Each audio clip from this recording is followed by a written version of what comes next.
The Berlin Blockade was an attempt in 1948 by the Soviet Union to limit the ability of France, Great Britain and the United States to travel to their sectors of Berlin, which lay within Russian-occupied East Germany. Eventually, the Western powers instituted an airlift that lasted nearly a year and delivered much-needed supplies and relief to West Berlin.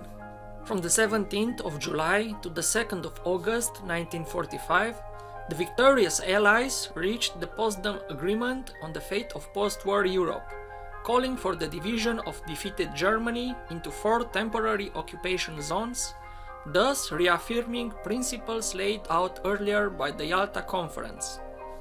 Also divided into occupation zones, Berlin was located 160 kilometers inside Soviet-controlled Eastern Germany. The United States, United Kingdom and France controlled western portions of the city, while the Soviet troops controlled the eastern sector. There had never been a formal agreement guaranteeing rail and road access to Berlin through the Soviet zone. At the end of the war, Western leaders had relied on Soviet goodwill to provide them with access. The Soviets also granted only 3 air corridors for access to Berlin, from Hamburg, Duisburg and Frankfurt. After harsh treatment, forced emigration, political repression, and the particularly hard winter of 1945 to 1946, Germans in the Soviet-controlled zone were hostile to Soviet politics. Local elections in 1946 resulted in a massive anti-communist protest vote, especially in the Soviet sector of Berlin. Berlin's citizens overwhelmingly elected non-communist members in its city council.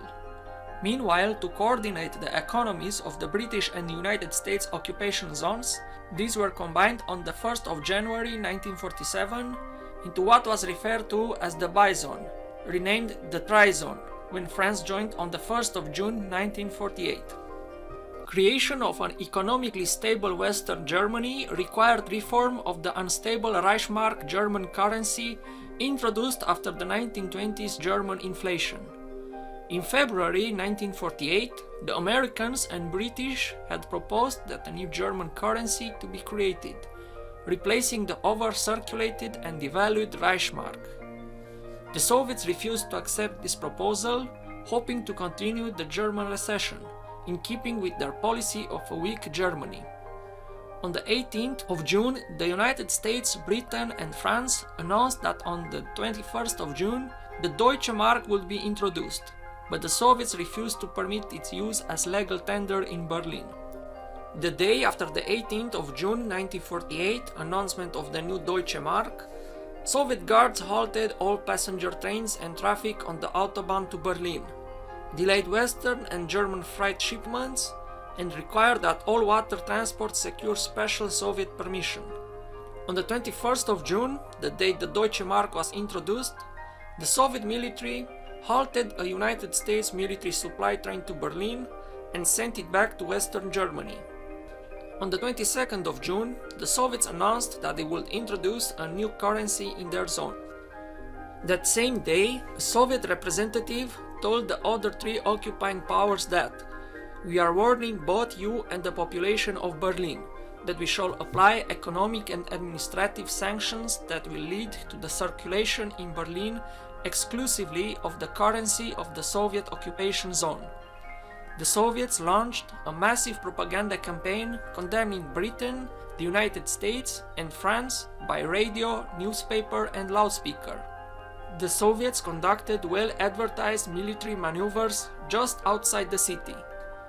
Rumors of a potential occupation by Soviet troops spread quickly.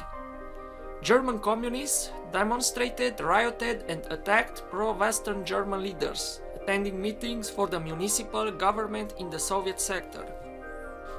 On the 24th of June, the Soviets severed land and water connections between the non-Soviet zones and Berlin.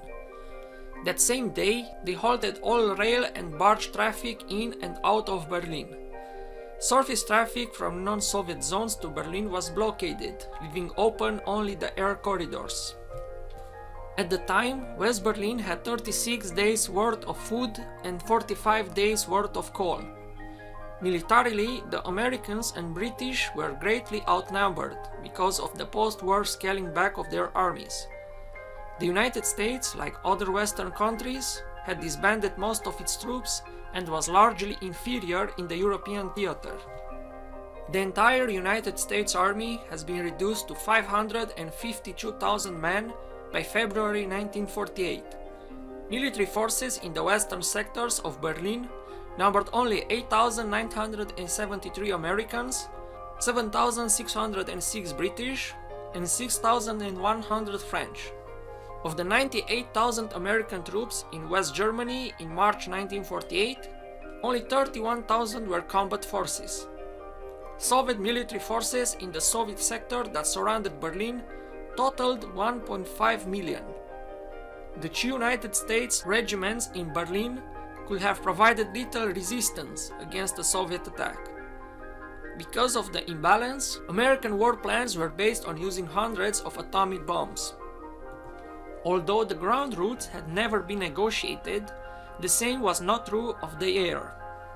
On the 30th of November 1945, it had been agreed in writing that there would be 3 20-mile-wide air corridors, providing free access to Berlin. Additionally, unlike a force of tanks and trucks, the Soviets could not claim that cargo aircraft were some sort of military threat.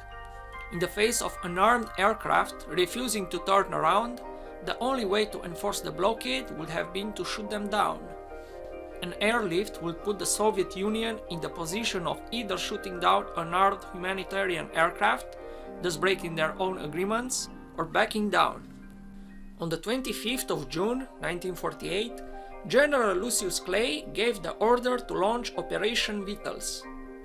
The next day, 32 C-47s lifted off for Berlin, carrying 80 tons of cargo, including milk, flour, and medicine.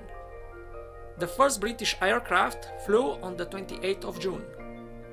At that time, the airlift was expected to last 3 weeks. During the first week, the airlift averaged only 90 tons a day, but by the second week it reached 1,000 tons. This likely would have sufficed had the effort lasted only a few weeks, as originally believed. The communist press in East Berlin ridiculed the project. It derisively referred to the futile attempts of the Americans to save face and to maintain their untenable position in Berlin. So many things had to be flown into Berlin that aircraft took off every 3 minutes. If an aircraft missed its landing place, it could not fly around the airfield and try again. It had to return to its base.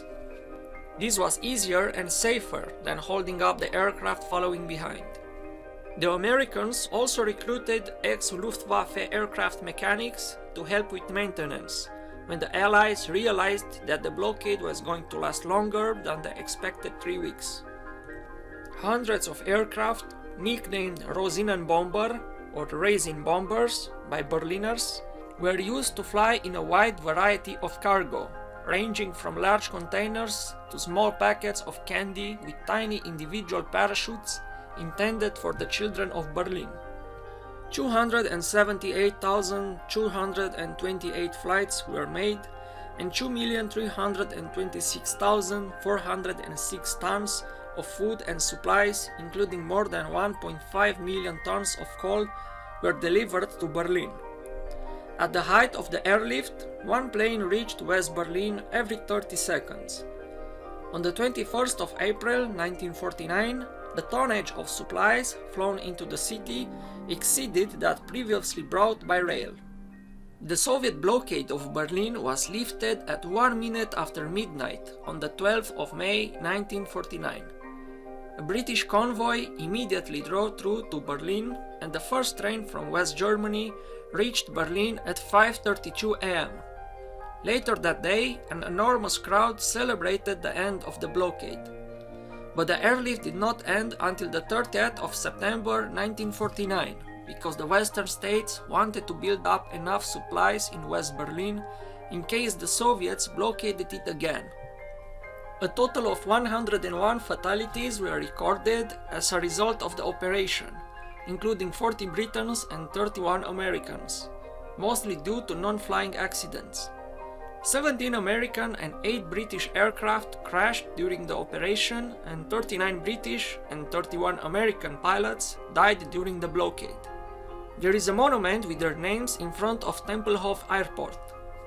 The blockade helped to unify German politicians in support of the creation of a West German state. Some of them until then had been fearful of Soviet opposition. The blockade also increased the perception among many Europeans that the Soviets posed a danger, helping to prompt the entry into NATO of Portugal, Iceland, Italy, Denmark and Norway.